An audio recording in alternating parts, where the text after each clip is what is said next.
Happy New Year. Happy New Decade. Oh, yeah. Happy New Year. 2020. Holy moly. That Who'd have just thought seems we'd have so made... far I remember away. when 2001 was in the future. Yeah, exactly. 'cause I'm And Hal old, was right? going to take over.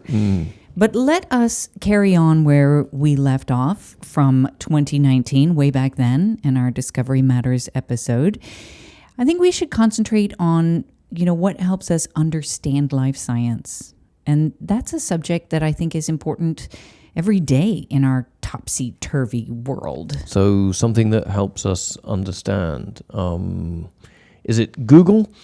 Is it... Keep guessing. A chair? A towel? Wikipedia? No. It's totally easy, and it suits you, Connor, because you like to say every day is a school day. So what is it? School. Education. It's education. That is brilliant. what matters on today's episode. You got it. Let's do this.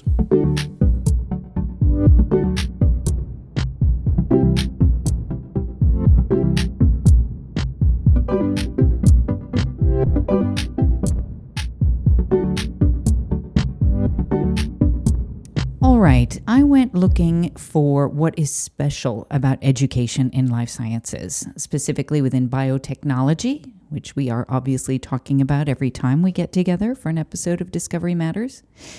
And so for this search, we started at the National Institute for Bioprocessing Research and Training, something that is called NIBRT for short, located in good old Dublin.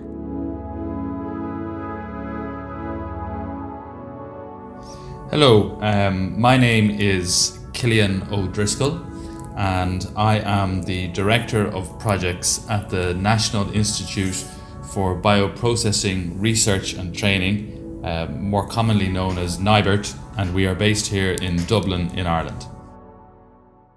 So what is NIBRT exactly, and how did it get started? So the original concept for NIBRT goes back to the early 2000s. And really what the catalyst for establishing NIBRT was that Ireland has a very long history of pharmaceutical manufacturing, really from the 1950s, 1960s onwards.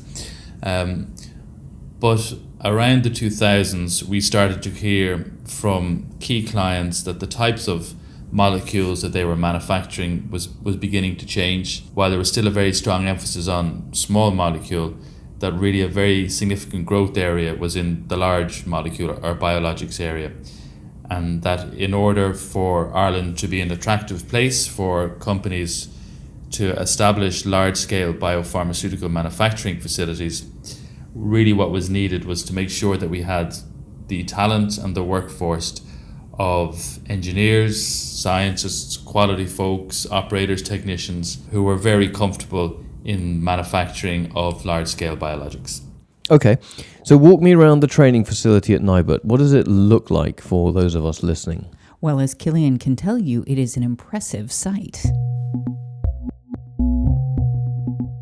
I suppose the first thing that greets you is our foyer and our exhibition space, at which we hold many conferences and vendor. On the left-hand side, you see our training rooms, where we train over 4,500 people per year. The right-hand side, on our ground floor, that is where our research laboratories are located. Then as you move up the stairs onto our first floor, on the left-hand side, you see the offices and our meeting. On the right-hand side is really the heart of the facility. That's where our pilot plant facility is, and that's where our upstream pilot plant is, our both stainless steel and single use, our downstream facility services.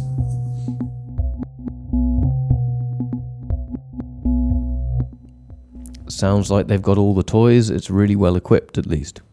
Yeah, I'd say NIBRT is the gold standard for other educational places for biopharma manufacturing. Thank you for that compliment. I first read about NIBRT because I happened upon an article that came from the European Union and was talking about a program funded by the EU and the Irish government. And it's called the Springboard Plus program. And what Springboard Plus was originally designed to do was to help people from other sectors whose industries were consolidating. So these were people who had found themselves, through no fault of their own, perhaps they'd worked in the construction sector, and as that consolidated, they were made redundant and they were looking for new opportunities. So each year we would train close to 400 people from other sectors who wish to work within biopharma.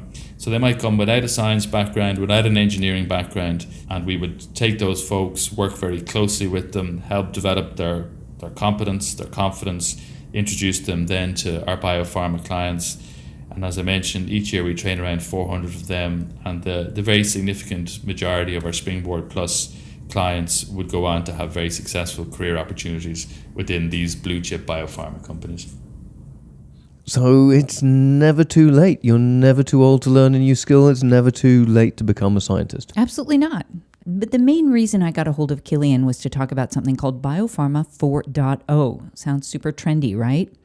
And we talked about how that could change the future of education in biopharmaceuticals. Okay. Do you remember the film Taken? I do, and I have a very particular set of skills. Yes, I'm sure you do. I don't know who you are. I don't know what you want. If you are looking for ransom, I can tell you I don't have money. But what I do have are a very particular set of skills. So I kept thinking of that quote when I was talking to Killian. 20 years ago, scientists had to use a very specific set of skills, as Liam Neeson would say. And now with the speed of science, they have to learn something completely different, and they have to keep learning and keep up. Actually, like we do within marketing. Like as soon as you know something, it's old knowledge. So it's like old dogs, new tricks, continual learning all the time. All the time. Every day is a... learning day. No. Every School day day. is a... Oh my God, Tony. All right. Get it right. Close enough. All right, so this is where Biopharma 4.0 comes in, rather than, say, a traditional house of education like college or university. It can be a challenge for universities to have the capability to be able to deliver the core skills in biopharma manufacturing, because it is such a hands-on, practical, competency-based skill set that's required. So it is hard to learn about aseptic behaviors. It is hard to learn about protein purification or cell culture, really without getting that hands-on practical experience. And that's quite an expensive mode of training to deliver. So there's some obstacles there to deliver that to large-scale undergraduate courses, for example. So that's why we're very pleased here in NIBRT that we have our training facility, that we can make that available to all the universities and the Institute of Technology here in Ireland and indeed internationally.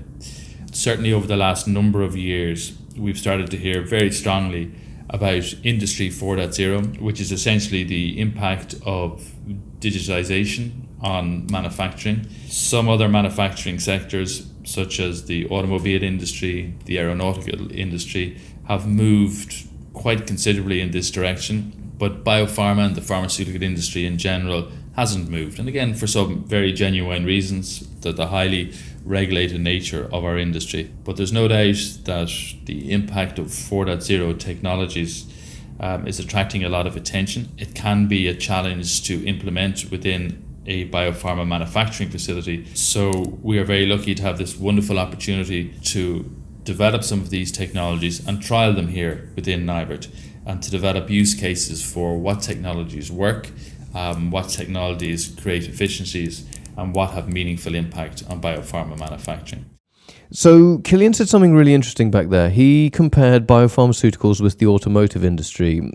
Does he mean that with this 4.0 thinking and training that biopharmaceutical manufacturing in the future is going to be completely automated, and this new set of skills that scientists need are going to be programming and robots and so on, rather than what they do today? I mean, how far can this go? I know. It's kind of easy to run away with the idea of dystopia or go super far into science fiction, but Killian told us it's kind of a hybrid. I don't think anything will ever replace the core analytical skills and the problem-solving skills of a top quality scientist or a top quality engineer. But certainly some of the 4.0 technologies can certainly help with that. So at the core of 4.0, what we're seeing is big data and essentially the data analytics. And there's a number of steps within that, because biopharma manufacturing facilities generate an awful lot of data from disparate systems. So trying to align that and trying to standardize your data and aggregate your data and collect it is probably is a very significant challenge. But once you've collected that data, then assessing that data, doing trend analysis, and finding some meaningful scientific or business information that's actionable from that is the, I suppose, the holy grail that everybody is trying to pursue. But certainly what we're seeing is some new technologies, such as increased use of automation, increased use of robotics, can certainly help with the more what we might call routine tasks that perhaps some of our scientists and engineers are currently performing, to help them focus more on value-added tasks.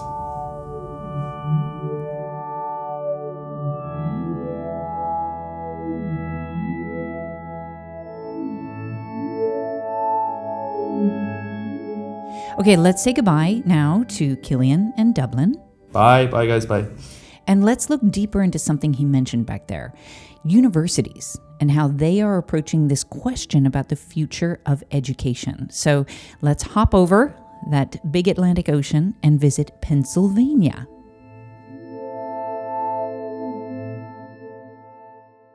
Hi, I'm Ron Kander. I have two roles at Jefferson. I'm Dean of the Canbar College of Design, Engineering, and Commerce, which has the Design, Engineering, and Business degrees. And I'm also Associate Provost for Applied Research. Okay, I'm sorry, and I'm sure he's really bored of this, but is Ron true to his name? We love a good pun We on do? this podcast. Yes, definitely. Kander, absolutely. It's actually not spelled like Candor. Kander. So Ron is deep into educating the current generation and the next generation in the ways of making future therapeutics. So our job is really to educate people for the next set of jobs. And we place students in industry at a rate of 96%. So our job really is to prepare the next workforce. And in this project specifically, we're really focusing on the entire workforce development continuum. So we're trying to go backwards and do STEM education and STEM enrichment for the K-12 system in the region. We'll also have partnerships with the community colleges around us on this project so that we can add supplemental curriculum to their associate degrees so people would come out being ready for work.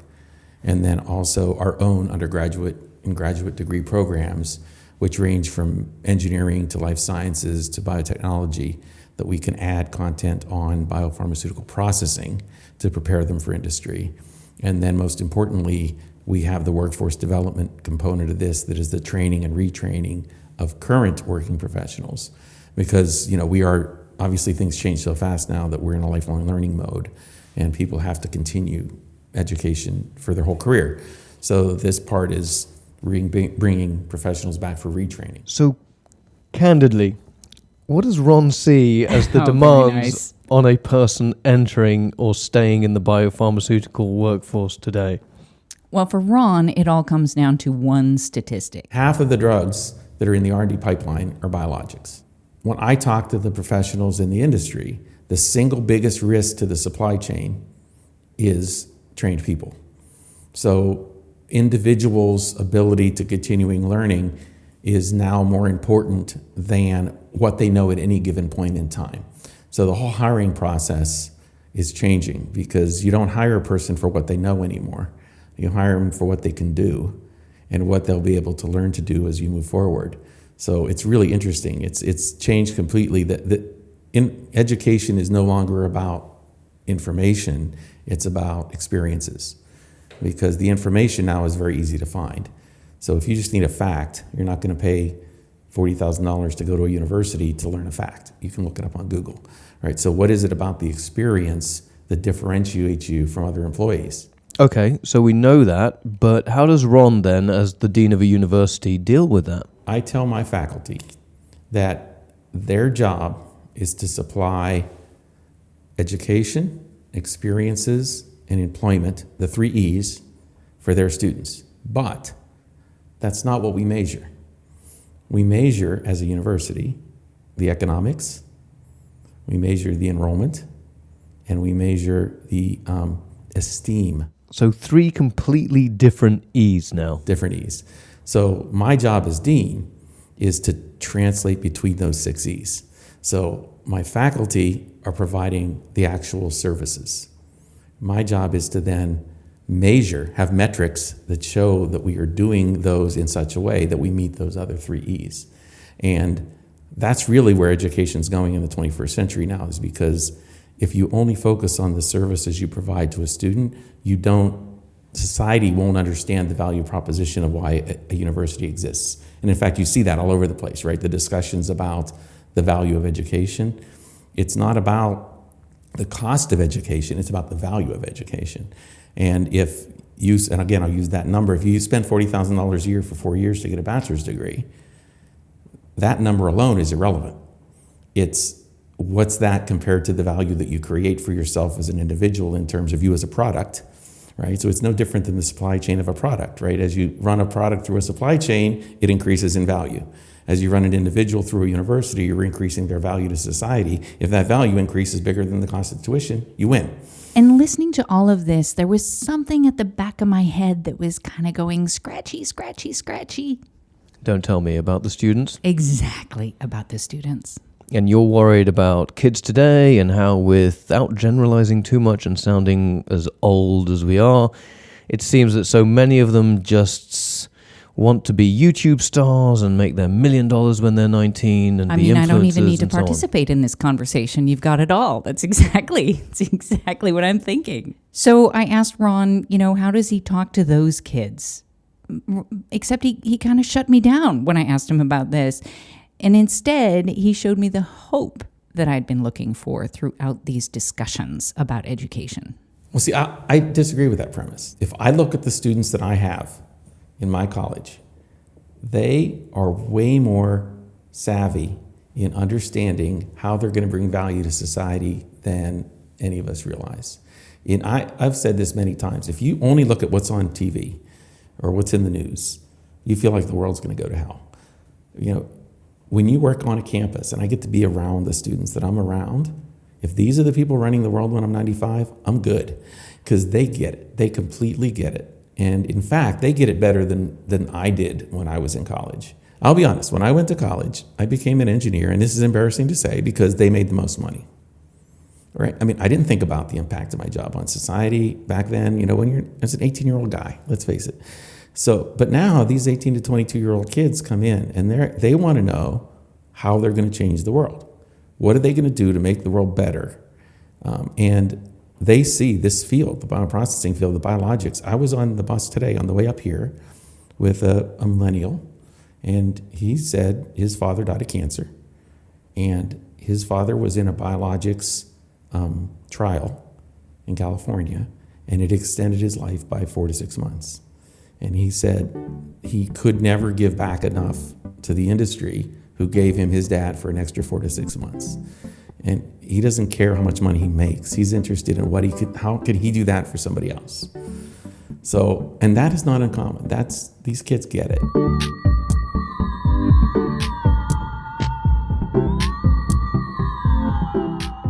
Wow, so actually maybe we're just falling into that trap that older generations fall into, which is you look back and you say, well, nothing's the way it used to be when I was a little one. Yeah. When we walked a mile in the sno to get to school. Exactly, and we lived in a hole in the middle of the road. and we had coal for breakfast. That's right. Well, maybe we shouldn't worry so much. If Ron's right, the next generation is actually getting ready to save the world. Here's to hoping. I love that. That's it for this episode of Discovery Matters. We'll see you in 2 weeks. Goodbye.